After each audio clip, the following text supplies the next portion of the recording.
Welcome back to a look at another new title, this one firmly in the FPS genre, but also one that brings something fresh to that experience. Today we're looking at Insurgency Sandstorm. I played a little of the original, just called Insurgency, but never really got into it, to be honest.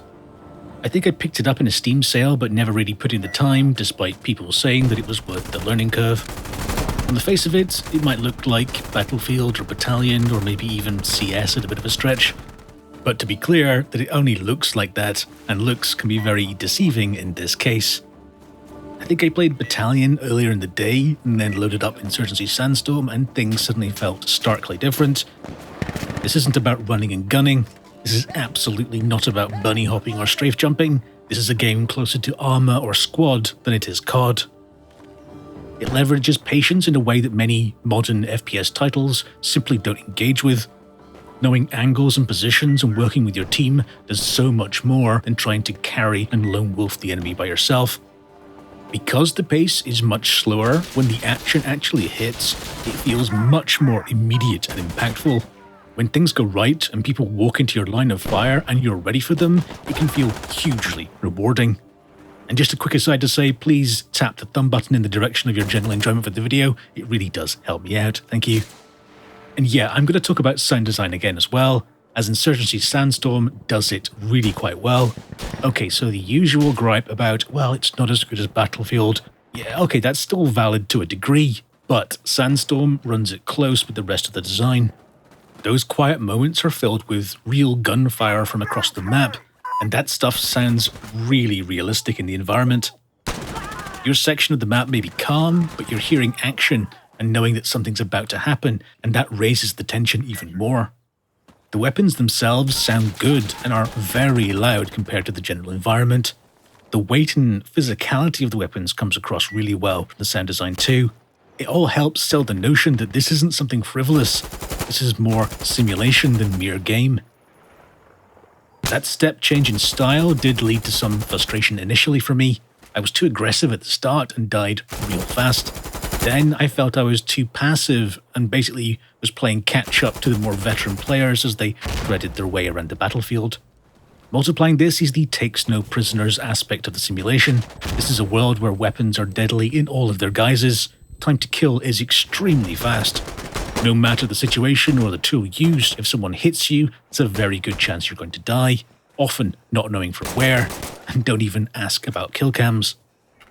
That tension and the difference in style, and the fact that I haven't played anything like this in a long time, I guess Rising Storm 2 Vietnam, maybe the last title that gave me a similar feeling, the whole experience really soaked me in. Was I doing particularly well? No, not really, but I felt like I was learning. I could spot the veteran players and see how effective they were. It wasn't about unlocks or power-ups or builds. Their impact on the game came from things that they had learned. This was a game about skill on a number of levels.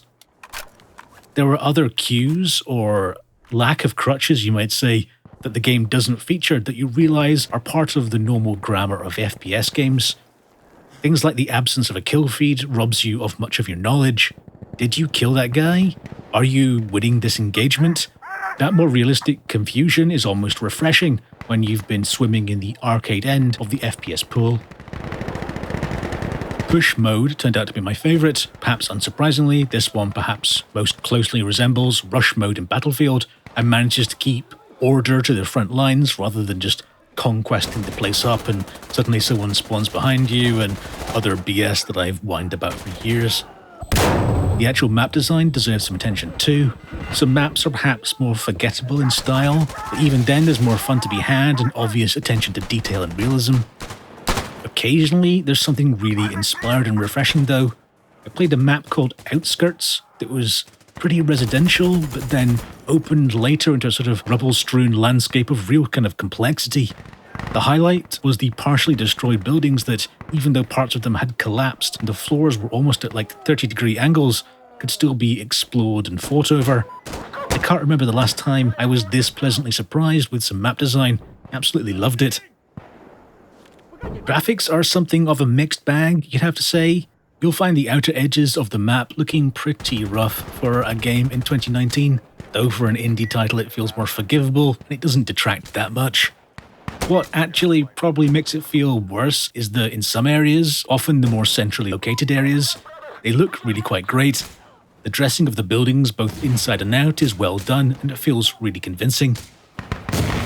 Performance wasn't that great until I turned some things down, but even then I'm looking at maintaining 60 FPS on this old machine. If you have a beefy new CPU and GPU, I'd take a guess that you'd probably be able to match a normal gaming monitor's refresh with some care with the settings.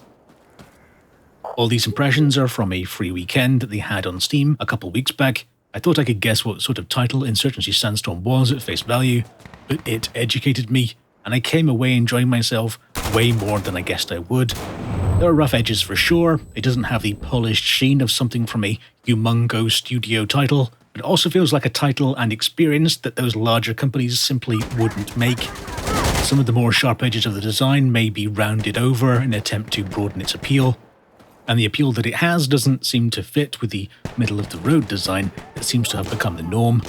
This is a niche game, and it understands that. It knows that the people who love this sort of thing relish in it. Since the free weekend, the game has had around 4,000 to 6,000 concurrent players, which is encouraging. It's on Steam for a whisker below $30 in the US and £26 in the UK, though it's often on sale. I've seen it for 30% off recently, so I pay attention to those larger Steam sales too. Also, as it's on Steam, you can also buy and play for 2 hours or own it for 2 weeks and still return it for a refund. So, is it worth playing? If you're the kind of person who wants a more measured game in your arsenal for times when you want some FPS, but not that kind of high tempo stuff, then Insurgency Sandstorm might be for you. It absolutely was for me. Did you play the original Insurgency? Have you tried Sandstorm? Do you think this could be a game for you? Leave me a comment below right now, I'll be reading every single one of them. If you enjoyed the video, please tap the old subscribe button and nudge the bell icon so that everything works back when sub buttons were actually, like sub buttons. So thanks so much for watching, and I'll see you next time. Take care.